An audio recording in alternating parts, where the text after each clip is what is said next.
One of the things when Derek was here last week, he talked about the sense of this being in the First Nations context, a significant issue. And what does it look like when it's a huge issue? How do you then, as a Christ follower, what does it look like for us as a body and as individuals to affect change? And what can that look like? I'm conscious even as we talk about this, when you think of the numbers and the volume, I know one thing that both of you have talked about is just the pursuing of a relationship, just the developing of a connection and then seeing where that goes. And I'm wondering, Beck, if you can just talk a little bit about what that's looked like for you at the Micah House. Yeah, Allison and I've been joking with her that I have the best role at the Micah House because Drew and I, we get to be such a relational support and it's such an informal kind of role that we play. So it's very friendship-based and we can be very comfortable to talk about our lives, and there's a mutuality there of like we live together and we share in each other's lives and activities.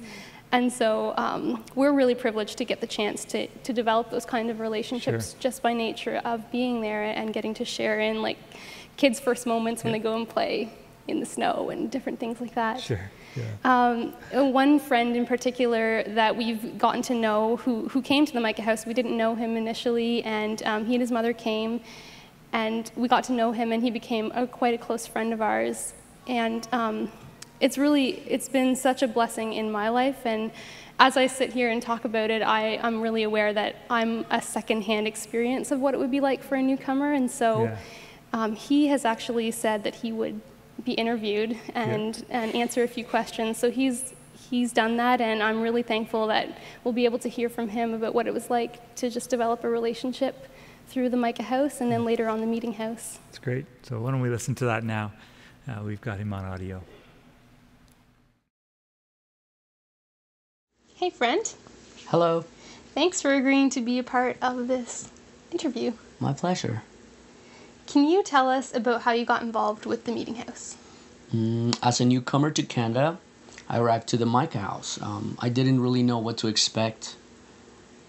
In the middle of feeling disoriented and lost, I got to know you, Beck, and Drew, living with you guys at the Micah House.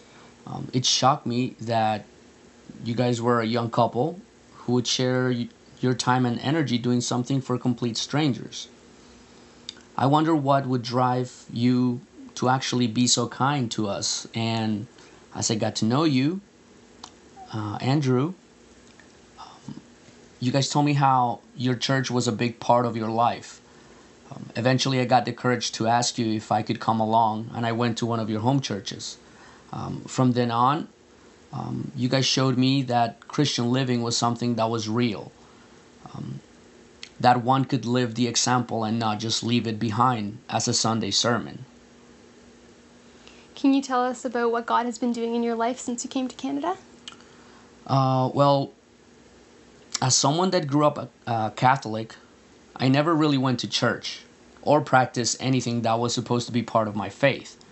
Having experienced so many terrible things, faith was never a big part of my life, and God usually was relegated to those moments of extreme fear. I always thought that God must have been really busy letting so many terrible things happen. After being in Canada and not having that fear constantly in my mind, that allowed me to start questioning a lot of things, including my faith and the role that it has in my life.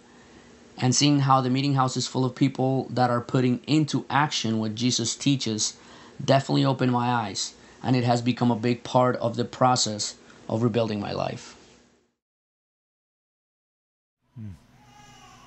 That's great. Yeah, I'm so thankful that I get to share that, and Drew and I's friendship with him has really developed into quite a mutual relationship where we talk about spiritual things and things in our own lives that are going on, and we hang out regularly, and Drew and I are just so deeply blessed and aware of the great privilege it is to get to know someone with as rich of an experience that he has, and such a beautiful heart for the world. So it's been wonderful to get to know him through that.